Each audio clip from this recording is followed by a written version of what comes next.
Day 147. Thought of the Day. Real leadership is organizing your home around God's presence, not your preferences. In today's reading, David shows us what godly leadership truly looks like. He doesn't lead Israel according to personal opinion, comfort, or convenience. Instead, he shapes the entire nation around God's presence, God's house, and God's priorities. In 1 Chronicles 26, David appoints gatekeepers and treasurers. Not because it was his preference, but because God's house had to be honored and protected. In 1 Chronicles 27, he organizes leaders, officials, counselors, and overseers.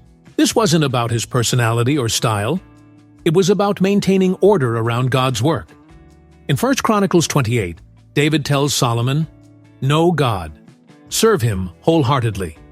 Obey his commands. Build what God desires, not what you desire."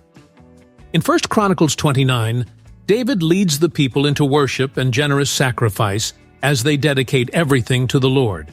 Then Psalm 127 seals the message. "Unless the Lord builds the house, those who build it labor in vain." David is teaching us, a strong home isn't built around your preferences, your personality, or your pace. It is built around the presence of God, the Word of God, and the wisdom of God. That's real leadership. Marriage application. Every husband leads his home in one of two ways: by preference, doing what feels good, reacting based on emotions, setting rules based on mood, prioritizing convenience, making decisions based on what's easiest.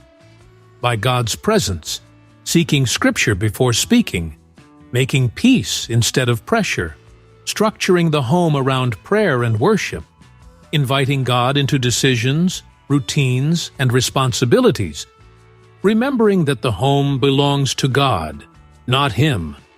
Your home cannot run on your preferences. They change. Your leadership cannot run on your feelings. They shift. But when your home is organized around God's presence, everything becomes more stable.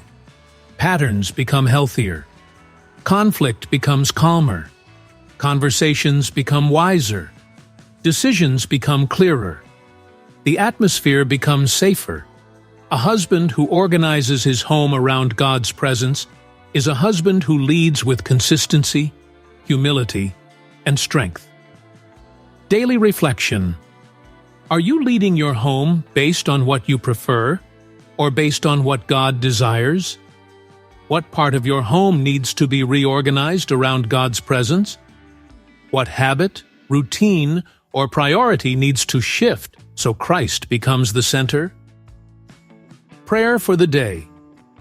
Father, help me lead my home according to your presence, not my preferences. Teach me to build my life, my marriage, and my leadership on your wisdom and truth. Give me the discipline to create order, the humility to follow your ways, and the courage to put you at the center of everything I do. In Jesus' name, I pray. Amen. That's all for today. If you're ready to grow as an intentional husband, use the link in the description to learn more about the Intentional Husband Fellowship.